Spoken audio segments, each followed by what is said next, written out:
Now 70% of the Indian passenger car market is all about hatchbacks, and India's number 2 player, Hyundai, knows that only too well, which is why now they're adding a 5th hatchback to the India lineup. We have it right here. It's called the Grand i10 and it slots in between the i10 and the i20, and it's aimed squarely at the Maruti Suzuki Swift. By any yardstick, that isn't a small task.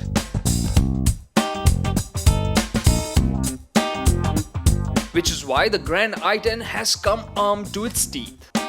At its core, it is a cutting-edge machine. It is basically a stretched version of the next generation i10. But from the outside, it's slightly smaller than the Swift in every dimension. Hyundai's German design studio has used the fluidic sculpture in a very subdued manner. But that is a good thing. It gives the Grand a sophisticated and handsome look. The elongated headlamp and the crease at the side add dynamism to the package. The dual finish for the alloy wheels looks stunning. I think it looks particularly good from the rear. The C-pillar is softly rounded and the tail lamp seems to have melted onto the sides. Now when it comes to equipment, this is as we expect from a Hyundai. It's pretty well equipped. You do get tilt adjustable steering wheel, you have seat height adjust, so getting an ergonomic driving position is quite easy. And the one downer for me is that ABS and airbags are an option even on the top end Asta variant. But what is likely to upset more potential buyers is that the Grand i10 doesn't have climate control even on this top end Asta variant.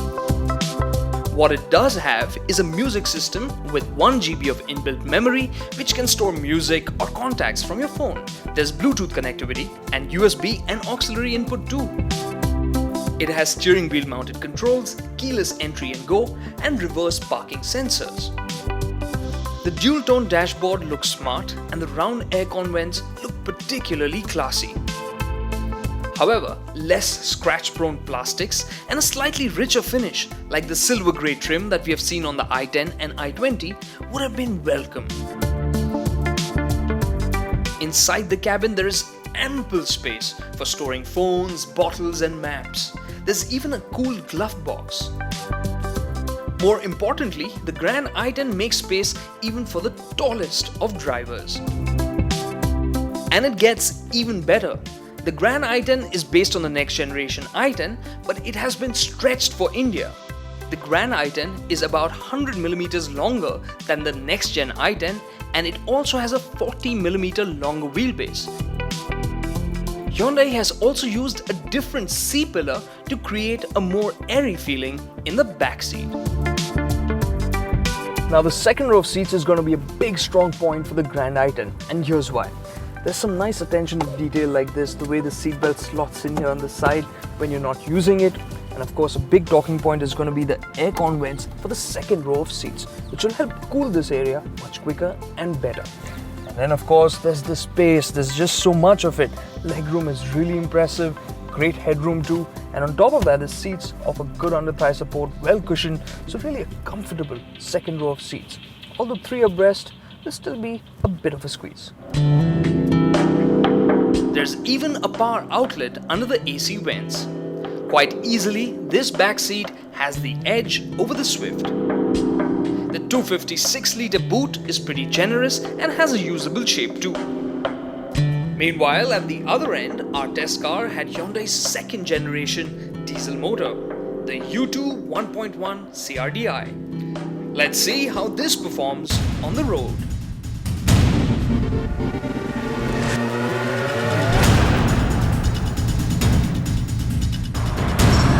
This motor is derived from the 1.4-litre 4-cylinder engine we've seen on the i20. This, however, is a 3-cylinder engine with 1120cc of displacement. Typical of 3-cylinder engines, you can feel the vibes at idle, but it feels smooth and refined on the go. On the performance front, things aren't quite as exciting.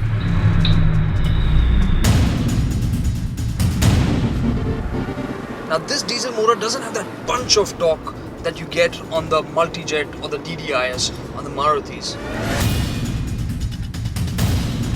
Where this engine will shine is in the city because it doesn't have that sudden surge of torque, so it's very easy to drive at slow speeds. While power delivery is smooth, this motor isn't particularly peppy lower down in the rev range.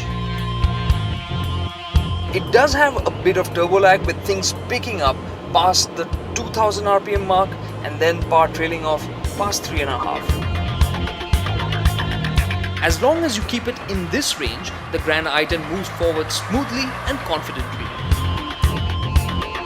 Revving it up really doesn't help. Its 70 bhp output feels like it could do with a couple of more horses.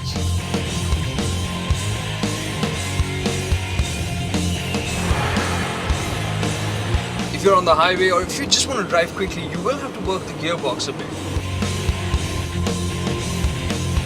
On the upside, the gear shifts are really nice. It's got a nice short throw and slots in very nicely. The ARAI tested fuel efficiency for the Grand is a solid 24 kilometers per litre. Meanwhile, for those of you who aren't going to be clocking too many kilometers, Hyundai is offering the familiar 1.2 litre VT petrol motor. This engine now features a low friction timing chain and oil jets to cool the piston. This has helped improve refinement and bump up performance too. This motor now makes 3 bhp more, taking the total to 82 bhp. And it also has a bit more torque at 11.6 kilograms. Meanwhile, the diesel Grand i10 was impressing me with the way it moves. Suspension setup has been a weak point for Hyundai's, but with the Grand i10 is setting a new benchmark. So much so that this doesn't feel like a Hyundai anymore. So, at higher speeds or over rough surfaces, this isn't going to bob around and feel soft and squishy. Clearly, the new stiffer chassis and suspension have made a huge difference. The McPherson strut at the front and twist beam at the rear feel thoroughly engineered. The ride actually feels quite confident and mature. It offers a good amount of pliancy even over bad surfaces, and when you hit a really bad pothole, it won't crash through it. It kind of just glances off. Still, the ride can be better. The rear does feel a bit soft, and it does have a little bit of vertical movement, doesn't feel as flat as some of its rivals. Hyundai has been working hard to improve on the dynamics too, and it shows. Now on the highway, the Grand i10 cruises comfortably, it feels stable, it has good body control and decent dynamics, but this isn't a car that you want to chuck into a corner. The steering is direct, but it lacks feel. There is decent grip from the tires too. But the Grand i10 won't tug at your heartstrings. Overall, you get the feeling that Hyundai has set a new personal benchmark.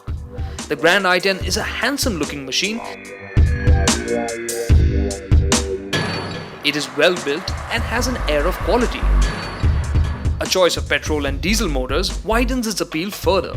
The diesel motor, yeah, it is a bit short on zip, zap and zoom, but it is refined and should be good for economical, unhurried driving. The Grand i10 also packs in features that will impress buyers. But Hyundai has saved on cost by foregoing automatic climate control and making ABS and airbags as options even on the top-end Asta variant. This, however, has allowed the Grand i10 to undercut the top-end Maruti Suzuki Swift.